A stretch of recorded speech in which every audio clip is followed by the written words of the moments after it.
Hello అందరికీ, welcome to tasty foods. ఈరోజు మన ఛానల్లో పెసర మొలకలతో కర్రీ అయితే ప్రిపేర్ చేస్తున్నాను.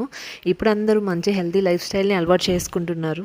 దీన్ని అయితే నేను రైస్లోకి ప్రిపేర్ చేస్తున్నాను. రైస్తో కూడా చాలా బాగుంటుంది అండ్ పుల్కాస్తో అయితే అద్దరిపోతుంది.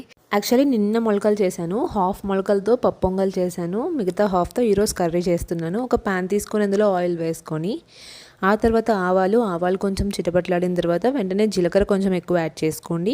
ఆ తర్వాత 3 మీడియం సైజ్ ఉల్లిపాయలు అలాగే కరివేపాకు యాడ్ చేసుకోవాలి. ఇది కొంచెం మగ్గిన తర్వాత కొంచెం పసుపుని యాడ్ చేసుకొని ఆ తర్వాత 1/2 స్పూన్ వరకు సాల్ట్ని తీసుకుందాం. వీటిని ఒకసారి కలిపేసుకుందాం.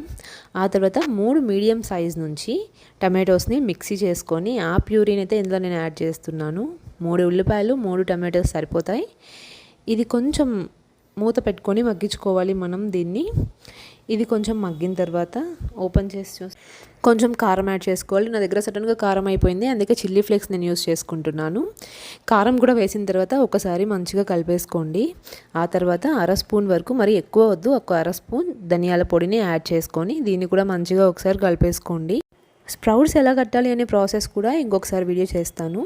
ఇప్పుడైతే ఇలా కలుపుకున్న తర్వాత ఇందులోకి మనం మొలకలను అయితే యాడ్ చేసుకోవాలి. ఇప్పుడు దీన్ని మనం ప్రెషర్ కుక్కర్లో కూడా చేసుకోవచ్చు, అదైతే ఇంకా సింపుల్గా అయిపోతుంది. నేనైతే ఈరోజు కుక్కర్లో చేయట్లేదు, విడిగానే చేస్తున్నాను. ఇలా మొలకలు వేసుకున్న తర్వాత ఒకసారి మంచిగా కలిపేసుకోవాలి. కలిపేసుకున్నాక ఇప్పుడే వాటర్ ఏం యాడ్ చేయొద్దు. ఒక 2-3 నిమిషాల వరకు మూత పెట్టి మగ్గించుకుందాం. అంటే టమాటోస్లో వాటర్ ఉంటుంది కదా, దాంతోనే కొంచెం వరకు మగ్గిపోతుంది. ఆ తర్వాత అయితే మనం ఇందులోకి 4 నుంచి 5 గ్లాసెస్ వరకు వాటర్ యాడ్ చేయాలి, చిన్న గ్లాసెస్. ఇందులో వాటర్ అయితే కొంచెం ఎక్కువగానే పడుతుంది. మూత పెట్టుకొని మగ్గించుకోవాలి. మనకి పప్పు ఇలా చేత్తో స్మాష్ చేస్తే మెత్తగా అయిపోయింది అంటే మంచిగా ఉడికిపోయిందని అర్థం. మనకి పప్పులాగా అయిపోదు, ఇలా విడిగా కుక్ చేసుకుంటే. మీరు కుక్కర్లో కూడా పెట్టుకోవచ్చు హ్యాపీగా. ఒక 3 విజిల్స్కి మంచిగా ఉడికిపోతుంది. ఇప్పుడైతే గరిటెతో కొంచెం ఇలా స్మాష్ చేస్తున్నట్టు అంటున్నాను, కూర మంచిగా చిక్కగా వస్తుంది అనేసి. కొన్ని మాత్రం బాగా మెదిగిపోతాయి, చాలా వరకు పప్పు అలాగే మనకు కనిపిస్తూ ఉంటుంది కర్రీ. చూసారా, ఫైనల్గా మన కర్రీ అయితే రెడీ అయిపోయింది. కొత్తగా మన ఛానల్ని ఎవరైనా చూస్తున్నట్లయితే please do subscribe and like. Thank you for watching.